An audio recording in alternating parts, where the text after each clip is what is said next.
Hey guys, well, the podcast is back this week. We're talking about the second round. There's one series already that's over with, which I think is really dumb because of the NHL scheduling, and a few that might not be going on very long, and a tied one out in the West Coast. What are we talking about, Sean? Yes, so a few housekeeping things before we continue. We're back to the podcast. Unfortunately, we won't be back on the radio from Wednesdays from 6 to 7 until September, and I think we're going to move to Friday, so we'll see about that, but we won't know until late August. But for now, we're back to being a podcast, but the radio show will continue in 3.5 months. Until then, as we record episodes over the summer, I am planning to upload episodes to Apple Podcasts and Spotify, so we'll see if that works, and you guys can listen from there if you so choose to do so. And you get bonus points if you come back in September and listen to us live on WSBU 88.3 FM, The Buzz. You'll get a cool, crisp high five from Aidan and I.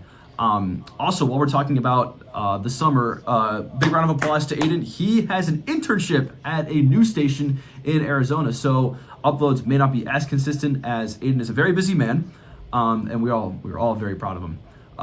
So, Aidan, to answer your question about what we were talking about today, the second round of the NHL playoffs, very, very, very cool stuff.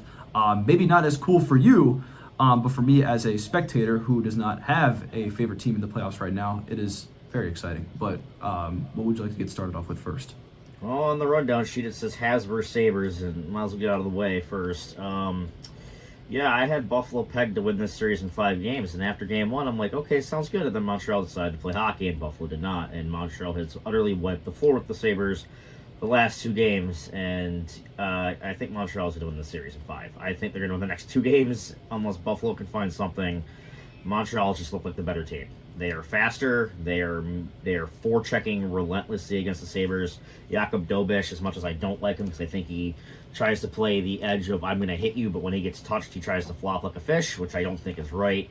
By the way, for everybody saying, Beck Malenstein did not run him. He got pushed in, and even if he would have tried to put on the brakes, he would have still ran over Dobeš, except there wouldn't have been a penalty on it. And he was fined for it, so everything comes out as it is.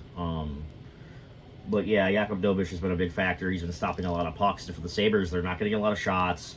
If they are getting shots, they're not really great quality looks. And if they are, Dobeš is stopping them. Their defense has been atrocious. They've been atrocious. Like, they're not getting to pucks. They are letting Montreal cycle. And Alex Lyon is doing everything in his feasible power. I know in the last 2 games he's allowed, oh good lord, 9 goals total, because 2 of them were empty netters. Half of those goals, at least 2/3 of those goals, I could tell you were not his fault. Thompson's been atrocious. He's been awful. So has Tuck. Norris has been invisible. Dahlin at points has looked awful. Just defensively, they look terrible. There's one line for Buffalo doing it right now, and it's Doan and Benson and Norris, and they're more so carrying Norris on that line. It's been Doan and Benson, and that's about it for the Sabres showing up. The fourth line's been there doing some things. Like, they've had some damage, but yeah, Buffalo's in a lot of trouble. Montreal's top line stuff, Kossi, Caulfield, and Suzuki hasn't done anything. They got a couple power play goals in this series, but besides that, that's been the depth. It's Newhook's got 4 goals in this series, 4 in his last 2 games. Doc's got a pair. They got a goal out of Zach Bolduc last night. Alex Carey's got a goal. Like, they're getting production up and down their lineup right now, and if Montreal continues to play like this, Carolina's going to have their hands full in round 3. Yep, I don't disagree. Buffalo did get Sam Carrick back. He was there. Fourth line wasn't the biggest issue, but I will say they just looked lost, kind of like you said last night. Sorry, were you going to say something? Yeah, the faceoffs, and they kind of brought Sam Carrick back to win draws. He did not look great last night in faceoffs. They are worse in the playoffs in draws. Montreal's winning a lot of draws, and it's leading to offense and breakouts for them, and that's something Buffalo's got to worry about here. There will be lineup changes for Buffalo in Game 4. It's going to look like, I'm going to presume, that Tanner Pearson's going to draw in, and maybe Michael Kesselring as well. For who I don't know, I do know who it would be offensively. It'll be Jason Zucker. He's played a little, not played a lot of minutes, and I would have to presume it's either Logan Stanley or Connor Timmins going to be drawing out for Kesselring if he does come in this game. They've both been kind of piss poor, to be quite honest, and yeah, but a Pearson over Zucker, it's fine. They need a bigger body. I love Zucker. He's been great, but he's not doing anything. I hope there's lineup changes. I hope that they shake up the lines a little bit. As much as I love that Doan, Benson, Norris line, they need to just break up Benson and Doan. And I know that sounds really dumb, but they need 2 guys producing. They need to have one on the top line. They need to have one with Quinn and McLeod, because they got to start producing somewhere else. And Yeah. they got to do something different. Yeah, look, I don't think all hope is lost. I just think they need some time to bounce back. Like Ruff said during his press conference, they did some things uncharacteristic. I don't know if they're in a little bit of a slump. If they are, they definitely got to turn it on by tomorrow, because if they don't, they're screwed essentially. They are. I mean, just defensively, they've been atrocious. It's the first time they've allowed this many goals in back-to-back games since November, when they were awful. Yeah, they need to get one on the road against Montreal. I don't know what's happened to the team defense. It's just been embarrassingly bad. So hopefully they need to clean it up if they want to have a sniffing chance in the series. And if they do, I think it goes 7. I really do. I think Buffalo can win a couple. If Buffalo can game win 4, I think they're winning Game 5. Whether they win Game 6 or not, I don't know. But if they can win Game 4, I think they're going to win Game 5. Would you say Montreal has the most electric fans in the postseason right now? I mean, they're literally everywhere. Like, literally everywhere. The arena's insane. They're insane in Buffalo because, I mean, they're only a few hours away. They're not the farthest. That's not even a debate. It's not been a debate in the NHL for years. Montreal has always had the greatest fans in the league. And, I mean, I think Buffalo's are pretty great when their season ticket holders aren't selling their tickets to let those Habs fans have them, which I'm not very much a fan of. If you buy season tickets, go to the playoffs. Don't try to make a couple $100,000 off people because you're selling tickets. If you bought season tickets, go to the games. Like, that's just bullshit. And I can swear now, okay, because now we're back on YouTube and not on the radio show. I don't got to worry about the words I say and get us kicked off the air. But I never worried about it in the first place. But it's a bunch of bullshit from Sabre fans. Like, you whine and complain that this team's not good and you don't show up, and then when you show up, you're finally like, oh, we're going to playoffs? Oh, here you go, Canadians, fans have tickets. But, yeah, Montreal's always electric, and, the battle of the two best barns in the NHL, and unfortunately one's been silenced, the other one's been brought to life because one team's playing good, the other one's not. So, yeah, like I said, we'll see. But it definitely played a factor last night. As soon as the half started going, the crowd got into it, and they started going even further. So it's something that Buffalo, we thought last night when they scored 50 seconds in, we were going to take out of the building, but they played horrendous the rest of the way through, except in the third period. They played a little bit better. But, yeah, they just the first 2 periods were horrendous, and it let Montreal get back into the game and get the building alive. And once that happened, it was done for the Sabres. So they need to clean it up. You know a lot more about your hockey club than I do, but their defense doesn't look good at all. And it's just so weird because obviously, we had lunch a few days ago together. We were talking about Buffalo winning in 5, and something happened in the last 2 games where Montreal just turned it on, and they look like a different hockey team for when they played against Tampa Bay the last couple games. Because like it or not, they got lucky against them in Game 7, and. Yeah, it's just back and forth with slumps and hot streaks, and it's really weird. So Buffalo's in a little bit of a slump right now. They need to get it back together. Like you said, Thompson's been, I don't know what happened to him. Alex Tuck, I would love to see how this affects the contract he gets in the offseason. I don't think it will, and I think whoever pays him that money is deluded, in my opinion. A 30-year-old who doesn't really show up in the playoffs as of right now. It wouldn't be a great look in my opinion. Well, I mean, like I said, just to put a kind of cap on this part of the segment here before we get to Carolina and Philadelphia, which will not be very long, like the series. But Buffalo's been very lackadaisical. Like, and I've said this all year when they've lost games, specifically in the playoffs. Like, they just think it's going to be easy for them. Because they've had all the success during the year because they're playing good hockey and they think it's easy for them. They lost the game against Montreal. It's like, oh, well, we're just going to win Game 3. And they came out, scored 1-0. And it's like, oh, because if you look early in that first 5 minutes of the game, Buffalo was all over Montreal. All over them. They were just shift after shift down the zone. And then they're like, oh, let's say it's going to be easy. And they allowed 4 unanswered. And I think that's the biggest issue with this team is right now, which is crazy to say for a team that won the division, is that they start thinking it's very easy and they start getting lackadaisical, so they stop skating. And they stop competing, except for a few guys that actually continue to play all game. But there's a few guys in this team right now that are being too many passengers. Like, they're trying to do way too much. And into that, they're turning the puck over, they're not defending, and they think it's too easy. Now that their backs are against the wall, it's the first time all times in the playoffs they've lost 2 games and they're trailing in a series. Now we're going to see what the Sabres are really made of. Are you going to fight back like you have all year and tie the series up going back home? Or are you going to play another shitty game, be down 3-1, and you're going to see the golf course here in a couple days? Buffalo Sabres Hockey Club, are you a man or a mouse? We're going to figure out what they're made of. If this team is really this resilient as everybody else thought they would, and everybody thought the locker room is, they're going to have to win Game 4. Game 4 is win or go home for Buffalo. They have to win Game 4. Yep, no doubt. And that's not a Sabres fan to me talking. Well, it is, but it's also the realist. It's like the hockey fan. Like, if Buffalo does not win Game 4, they're not going to win Game 6 in Montreal if they find a way to win Game 5 back in Buffalo. They are not going to win Game 6. Yep, I don't disagree. How about we move on to Carolina and Philadelphia? Not there's really much to talk about, but Carolina swept Philadelphia. Not only did they sweep them, they haven't lost a game in the postseason yet. They're a perfect 8-0. But the real test comes for Carolina in the conference finals, as they are 1-15, I believe. Yes. In their last 16 games in the conference finals, which is atrocious. So we know how Carolina plays hockey in the first 2 rounds of the playoffs, but for whatever reason they can't get their shit together when it's time to play in the conference finals. This is interesting because all the guys you would expect to show up really haven't done much. Svechnikov only has oh my god, I can't say his name. Has a goal and 2 points. He hasn't even done a whole lot. Seth Jarvis has a goal and three assists. That's not much at all. The guys who you would expect to play well for Carolina actually haven't even done a whole lot yet. Aho has 3 goals and an assist. I'm a little surprised that guys on the top line haven't really been producing as much, but they've been so successful. I think it's interesting. And then as for Philadelphia, what I would say about Philadelphia is I don't know if they're going to make the postseason next year, but I can tell you that hockey club is turned around.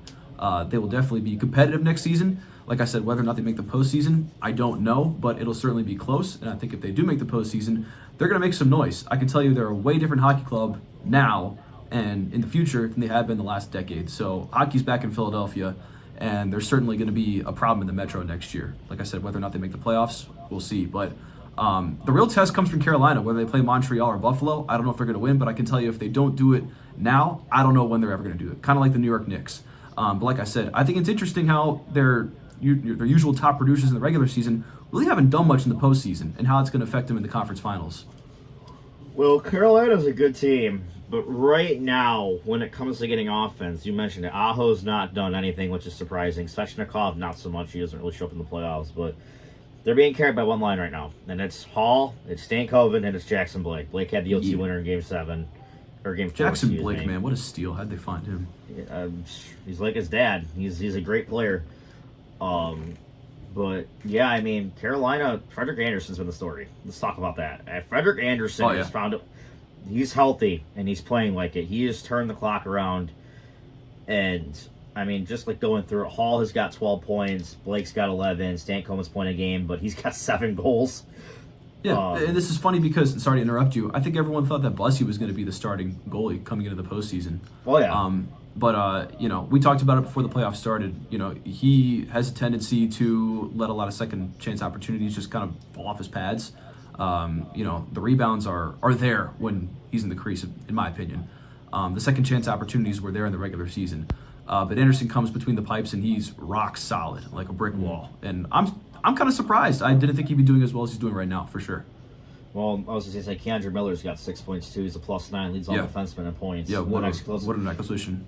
The next closest defenseman is Mike Riley, who's played 2 games, and he's got 2 points, and Gostisbehere, who's got 2 points in 8 games. And Chatfield has a goal and assist too. Yeah, so Chatfield's got 2 as well, just from what I can see. So yeah, and Mike Riley, I think he's actually played 2 games. Chatfield's played 8. It's funny. But yeah, just going to Philly here quickly once I pull up their statistics here. Yeah, I think overall they played a pretty good series. I know they lost in 4 games, but 3 of them went to overtime. They were all close. Like Zegras had 6 points. Ristolainen showed up in his first time. Konechny, Mortona's rookie, had 5. Konechny had a couple chance opportunities. Noah Cates, so they lost early. He had 4 points. Guys that Travis Sanheim was a +2, but he only had 3 points. Jamie Drysdale was Tippett got in. Like Tippett only 2 points. I don't know what's going on with him. He wasn't overly great. Michkov played 8 games, had 1 point, and was assist -3. Got to have more from him. Tyson Forrester played every single game. Another guy, he had 1 goal. You can't have that. Like, you got to have your guys step up, especially your top players. And I know Forrester was kind of out most of the year with an injury, but I mean, Dan Vladar did everything in his power to keep this team in it. And I was just going back to Frederik Andersen, 8-0 with a .950 save percentage. It's just absurd. He's allowing almost just over a goal a game. Fouled, and it's just. And Jakub Dobic is second, by the way, not to go back in the Sabres series, but Dan Vladar went 4-6. He allowed 2.18, and he's had a .922. Like, you physically cannot ask any more out of your goaltender in the playoffs than that. You cannot do it. Like, he was excellent for Philly, doing everything in his power to keep them in that series against Carolina, and you can't even be mad at him at that point. He was just fantastic. Yeah, and I'm not going to sit here and say that the Flyers shouldn't have been there, right? They did play a decent series despite getting swept. They're the most promising they've been in a decade. I mean, they're young, they're a little inexperienced. That's what I thought was going to kill them in Pittsburgh, because I thought Pittsburgh just had more experience in the postseason with guys like Crosby and Malkin. And the Flyers proved me wrong. So this is going to be a growing opportunity for them. They're going to learn from this, and I think they're going to take it and run with it. But guys like Zegras and Martone and Drysdale, I mean, they're all going to be great in a few years. I don't know what the story with Michkov is. I don't know if that's someone they look to trade. I don't know what the issue with him and Tocchet is, but yeah, I would love to see what the Flyers decide to do with him this season, because obviously just a couple years ago he was one of their best prospects. He reminds me, and I'm sorry to cut you off. I was going to say, I still think he has a lot of potential left, is what I was going to say. We were talking about this a couple days ago when I was still at campus, and I told you he reminds me a lot of Nikita Filatov. And Filatov was a Russian prospect drafted high by Columbus like 10, 20 years ago. No, it was 20 years ago because it was right there in 2006. And great prospect, but he had issues with the coaching staff. Great offensive kid, went back to Russia because he just didn't like how he's treated and all that other happy stuff. But he reminds me a lot of Filatov because he's this very braggadocio prospect Russian that everybody had hyped up coming out of the draft, and he had a good rookie year, but ever since he's just been kind of And I don't know if that's a sophomore slump type of thing, but it's so far two coaches that hate his play style.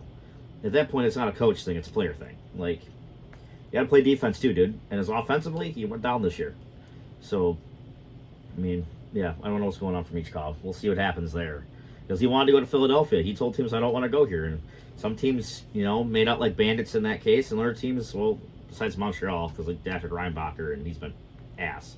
And not his own fault. He's been hurt a shit ton. But, I mean, other teams made out like bandits because of it. Like, we'll see where it goes. Yeah. Aidan, it's kind of nice not having to worry about segments and going to break. We can just kind of talk freely as we speak. It is kind of nice. I want to throw this out there, too. If Carolina does not go to the Stanley Cup Final this year, it's going to be an embarrassment. The NHL handed them 2 weeks of rest because of the scheduling. And I don't want to talk about it again because I know we've talked about it the last two episodes, but I do want to talk about Rod Brind'Amour somewhere down the line again in the next few weeks if Carolina does lose, because I know he's one of the safer coaches and one of the better head coaches in the league, but he's had numerous opportunities now to get Carolina to a Stanley Cup.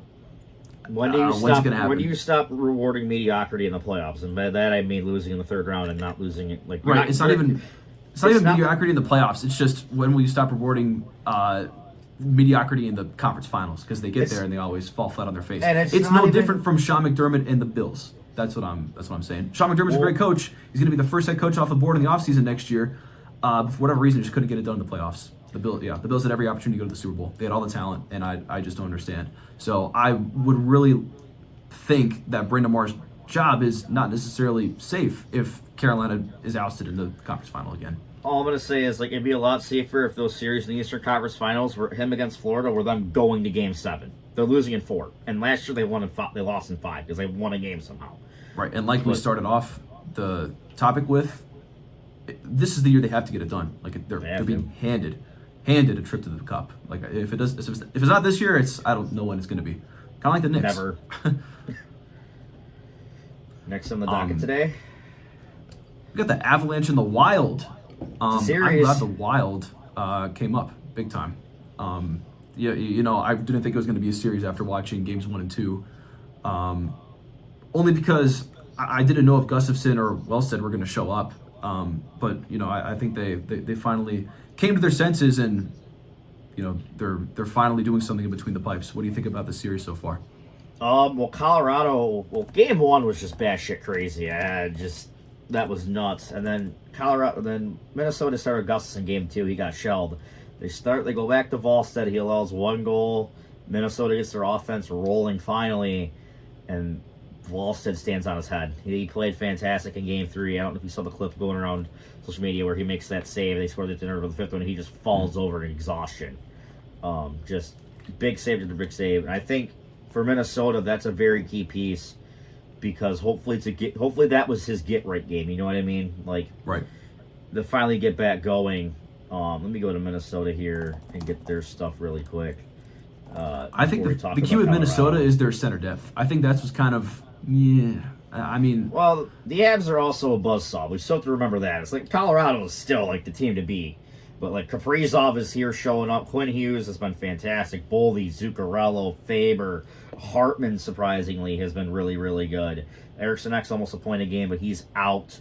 Tarasenko's got 4 points. McCarron's been really good surprisingly.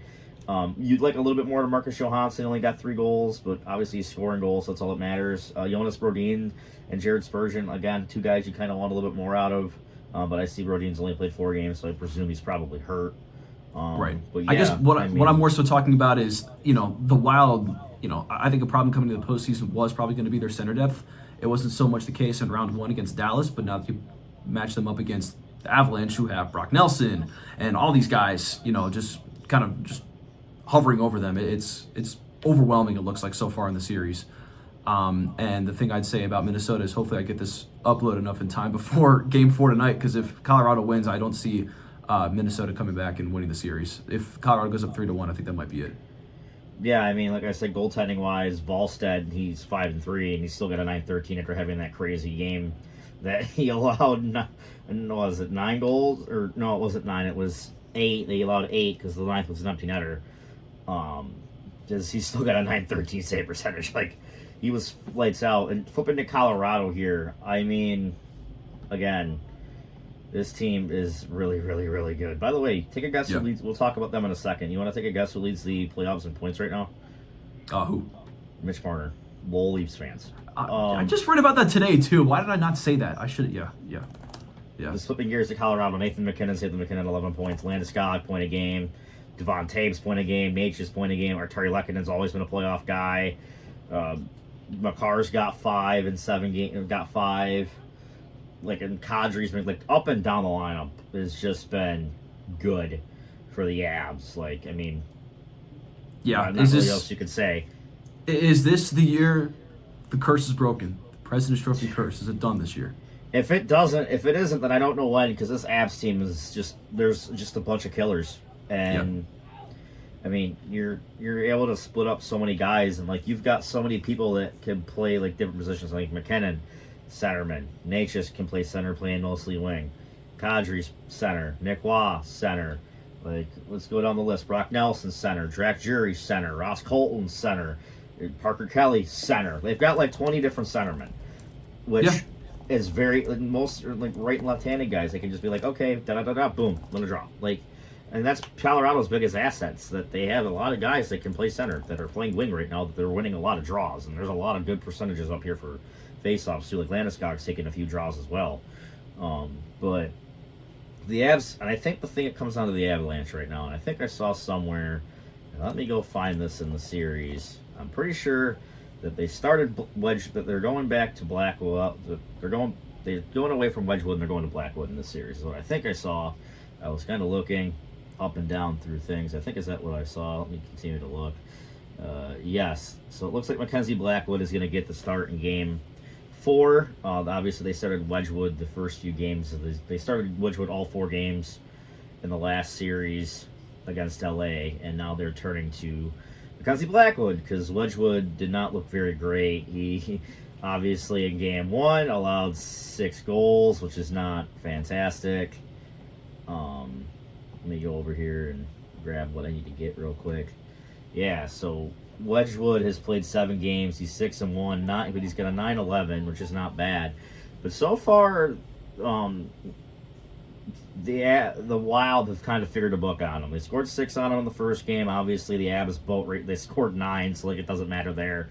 They only have scored, I think, 1 or 2 against them in Game 2. But Game 3, they found 4 goals against them, and then Blackwood only allowed 1 in relief. But yeah, I mean, I think it's a smart move. I mean, Mackenzie Blackwood's still really good, and you've got 2 great goaltenders in Colorado that you can turn to. We'll see if this makes a difference. I mean, the one game he played, he stopped 12 of 13, and he was really good. So it just comes down to seeing if he can continue to play like that, because that's the one X factor for Colorado, is because as well as they played in the regular season, Blackwood and Wedgwood are guys who are Blackwood was once good, and Wedgwood's always been a good backup, and he's never been a grade A starter. Blackwood had a few really good years in Jersey, but that was 5, 6, 7 years ago. It's been a while. It's been a while since Mackenzie Blackwood's been a household name as a goaltender. He's bounced around a little bit, and he found his home in Colorado, I mean, obviously he's got a fantastic team in front of him, but yeah, we'll see. That's the X factor. Volstead is legit. He's gonna give you a game or two. Can Blackwood meet him now?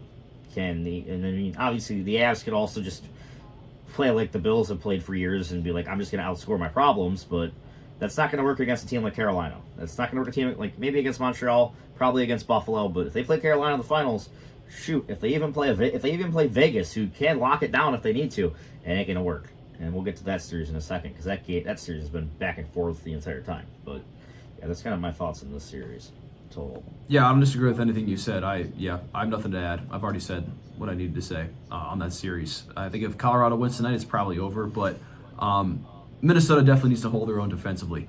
And I'm a little worried about their center depth, because Colorado, I mean, Natchez, McKinnon, Nelson, you name it. I mean, they're everywhere. So I think Colorado probably, first of all, I don't want to sound like I'm diminishing Minnesota's talent, but Colorado's just a different monster, and I think they've shown it so far. I mean, that 9-6 game was unreal.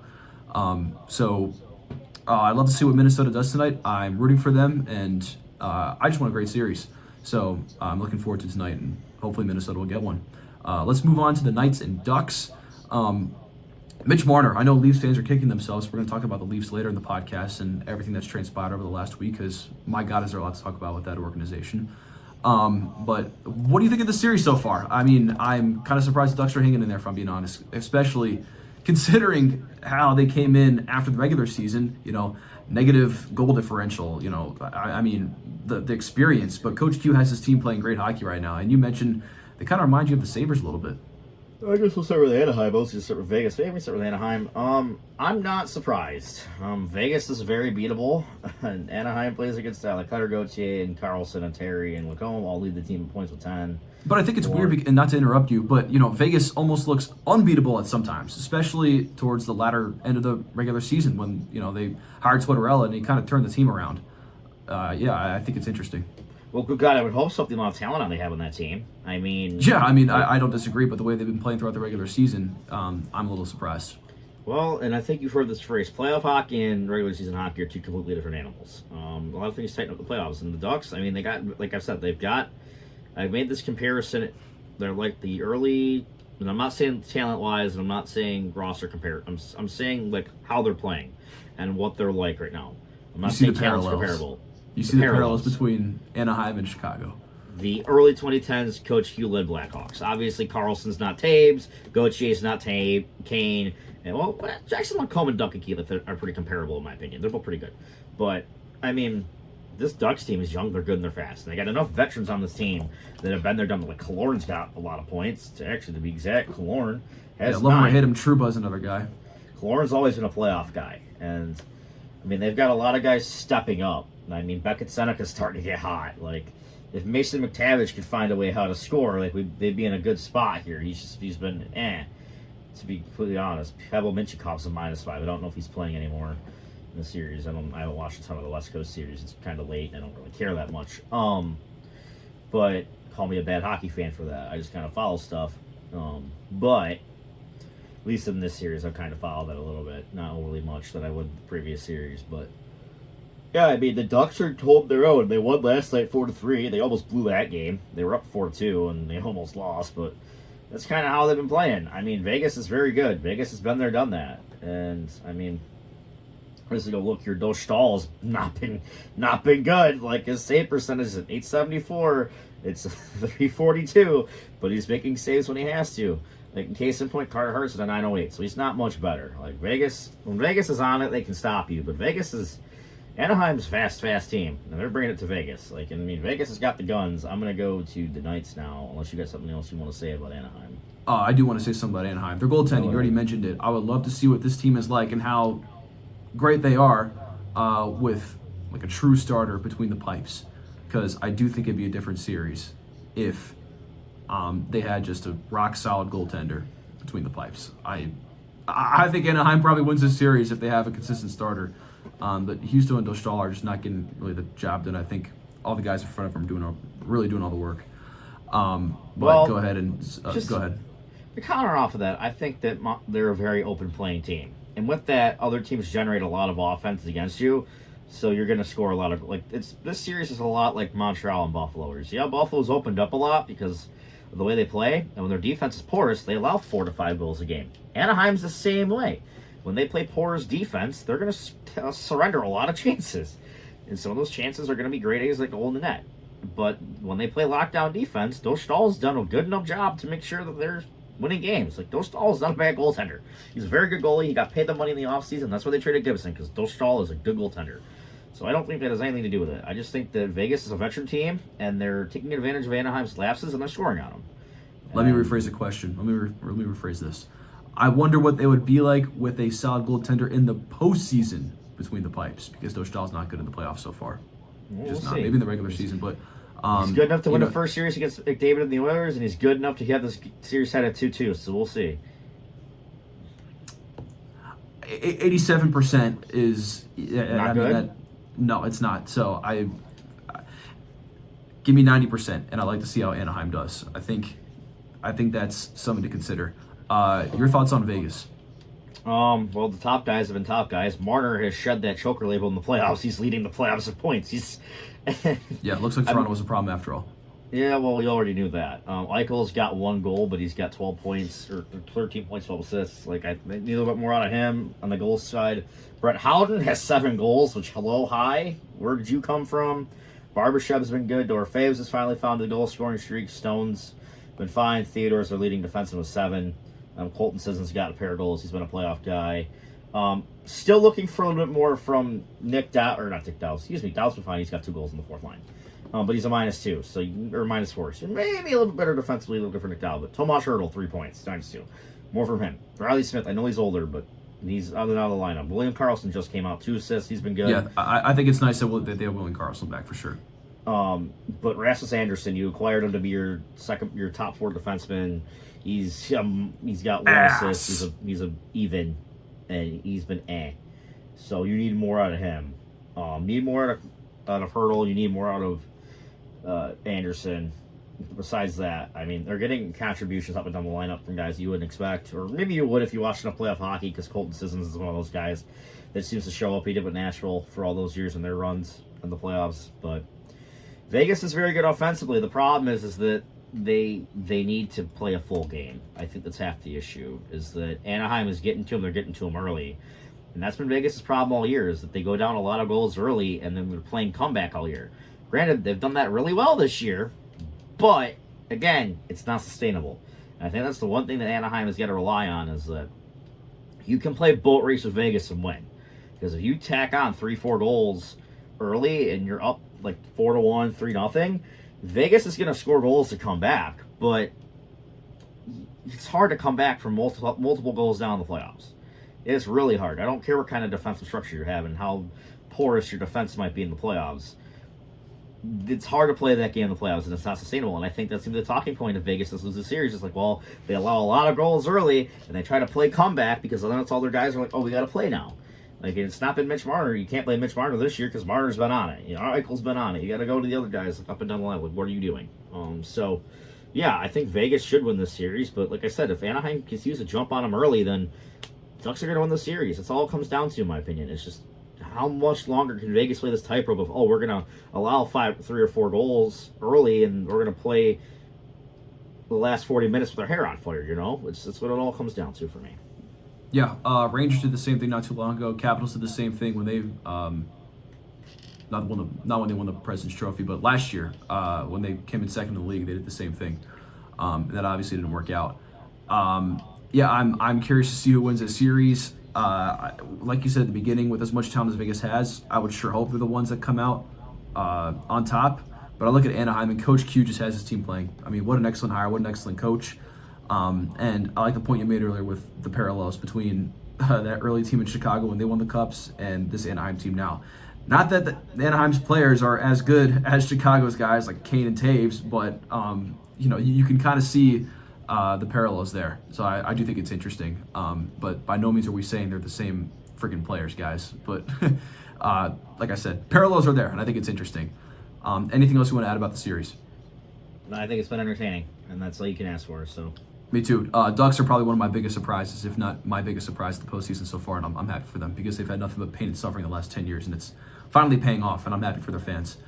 All right. The big fish.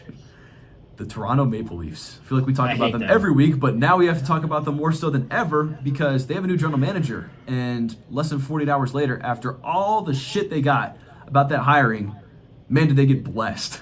Aidan, you want to start this off? It's fucking bullshit. Hey, man, they do the lottery drawings live on TV. The NBA should do that. But, yeah. It was totally rigged for the Wizards to win it. Congratulations, by the way. But Thank you. So AJ, come on down to DC, buddy. I'm going to start with the general manager and senior advisor. I'm assuming that's what Matt Sunday's position is, hirings. They hired John Chayka as, I have quote, the general manager of hockey operations, as what dumbass CEO of Maple Leaf Sports Entertainment, Keith Pelly, said. Please go watch the full interview or go watch the parts that they have at the See the Eagle podcast. They do a great job breaking it down, as they are Leaf fans. He's an idiot. He's way over his head. He's very snarky and arrogant for a guy that's done nothing, won nothing, and will never win anything, just like the Leafs. They hired John Chayka, which I laughed at hysterically. I was overjoyed as a Sabres fan because he's going to destroy that hockey team. It's awful. He's not respected within the industry. Shane Doan is leaving the Leafs because of it. The contract was up on June 30th.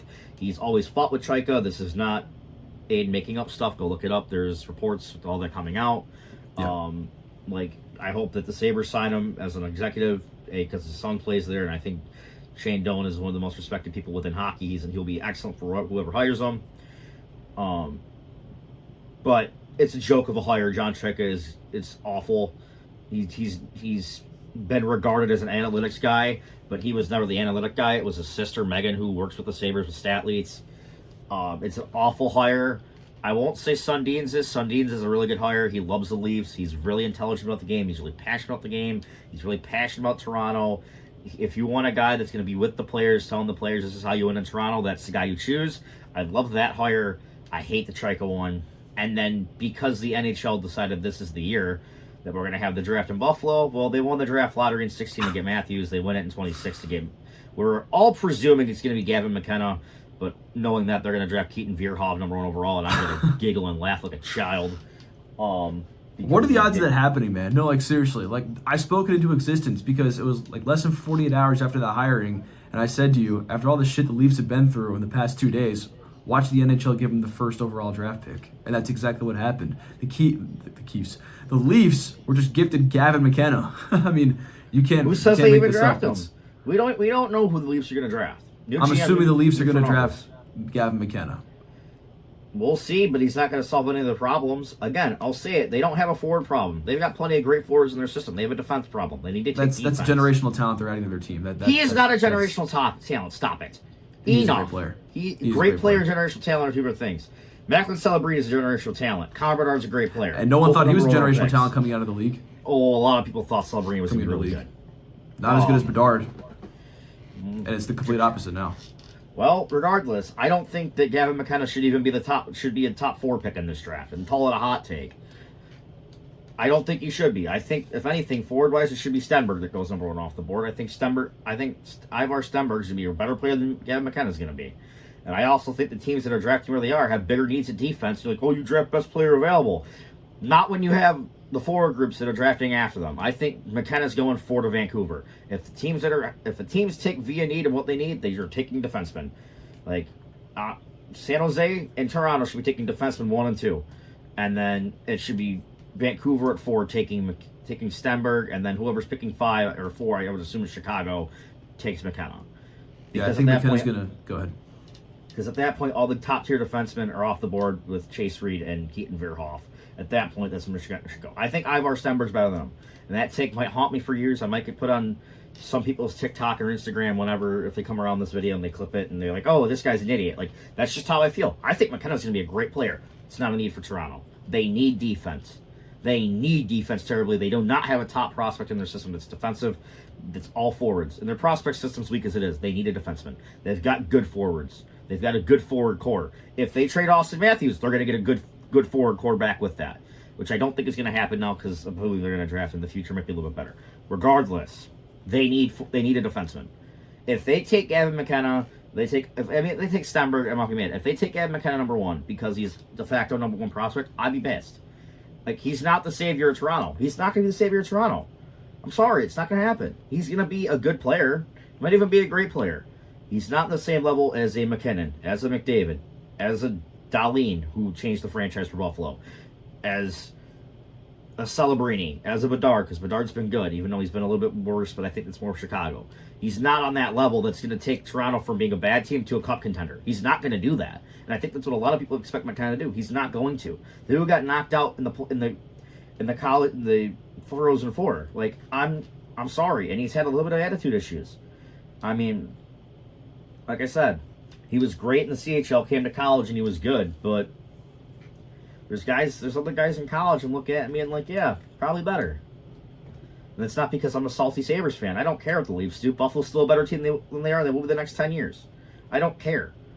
Regardless, like, they need to take Chase Reed or Keaton Veerhoff number 1. Preferably Chase Reed, because I think that kid is going to be a stud. I think that kid is going to be a monster in the back end like Matthew Schaefer is. Another guy I get thrown on that list as a game changer. That's what I think. And good for Leaf fans. I mean, for all the suffering they've dealt with this franchise the last 9 years, they went to the playoffs the first time, won the first overall pick. But if the Leafs suck next year, the year after, guess who gets their picks? Philadelphia and Boston. And if they're high picks, get ready to relive the 2010s all over again. So, I mean, if I was a Leaf fan, I'd rather go with my first round pick this year or next year than give it up in 27, 28. Because if you're bad and you trade Matthews, oh, good God, you're in trouble. Especially with John Chaika as your GM, you are in trouble. In a lot of trouble.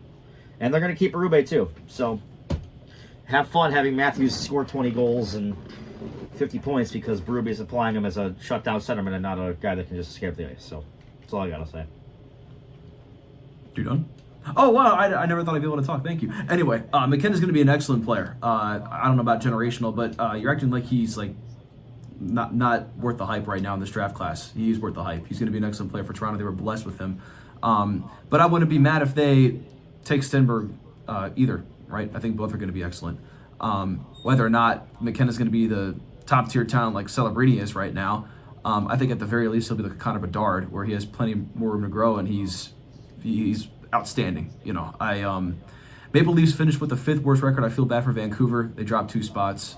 San Jose got blessed with either Stenberg or McKenna. I think it's crazy they jump up to 2. It's like, how many top 2 draft picks do they need? Because if their top 6 isn't the best in the league in 2 or 3 years from now, you know, what the hell else can you do to fix that core? You know, they're young, they're talented. I'm super, super excited to see San Jose in the next 2 or 3 years. They're going to be disgusting with either Stenberg or McKenna, depending on who the Leafs pick. But I think it should be McKenna who the Leafs pick. I don't know if he's generational, but man, is he going to be a damn good player. He's going to be excellent. I don't hate the Leafs as much as you do, obviously. I don't have anything against them. But man, am I excited to see him play with Austin Matthews if Austin Matthews comes back. That's going to be a disgusting line. I am excited to see that. Sorry for not letting you talk, but all I'm going to say is I promise you, and you can clip it now, I promise you San Jose is not taking McKenna or Stenberg. They're taking a defenseman. I promise you they're taking a defenseman. Okay, we'll see. Promise you. But to combat your point, I'm a big believer in picking for best player available, not necessarily for need, especially in the NHL, where you just have guys develop. You know, same can be said about the NBA, the NFL. My philosophy is you take the best player available, and I think the 2 best players available are McKenna and then Stenberg. I'm going to counter your point here by saying, tell me the forward group of San Jose and the prospect pool, and tell me the defense pool, and tell me the defense score right now. Yeah, I know it's like night and day. I understand that, but they can sign some defensemen in the offseason. But when you're blessed with the 2nd overall pick and you have the best player available, you go with the not generational but damn good hockey player in Stenberg, because my God, is that top 6 going to be disgusting. That's my philosophy, but I know we differ on that. Chase Reed will be the best defenseman in this draft, and he should be a top 2 pick. I think Stenberg will be better. That's just my personal opinion.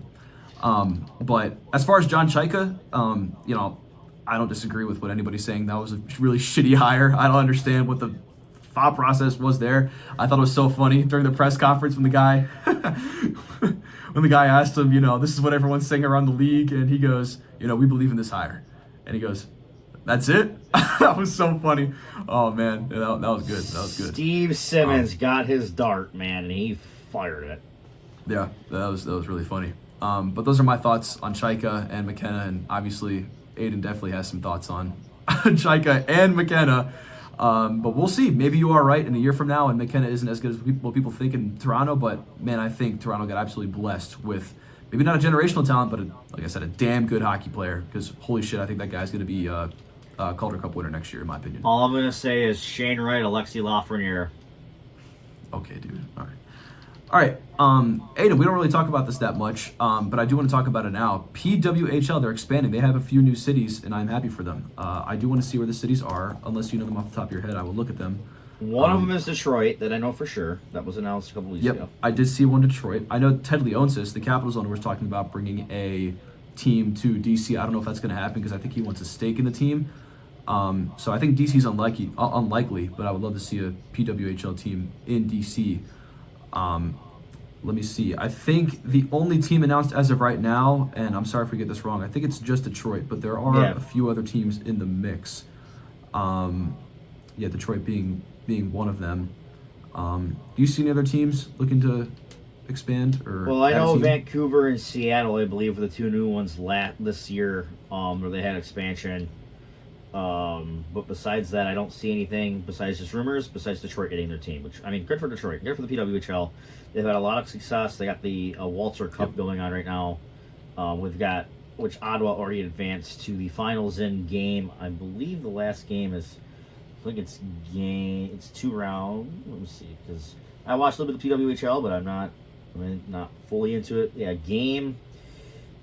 the last game of the series tonight, between Minnesota and Montreal to determine who's going to the Walter Cup Finals is tonight.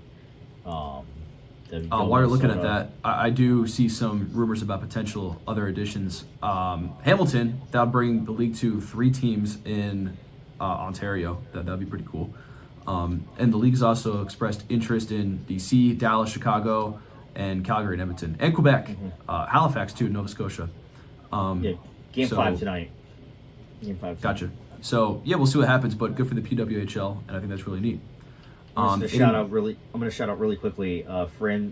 Franzuka Kadrova. She's leading the entire playoffs in points forward for I believe that is the Ottawa Charge. Good for her. Sydney Morin for the Frost in Minnesota leads all defensemen with 4, and goalie-wise, we'll pop over here real quick. To nobody's surprise, Gwyneth Phillips for Ottawa and the Charge leads it with a 1.62 game goals against, 3-1 record. She's been fantastic. So, exciting for women's hockey. It's going to be another great time, and out go Minnesota because we love Taylor Heisey, and I'm excited too. Yeah, definitely looking forward to that.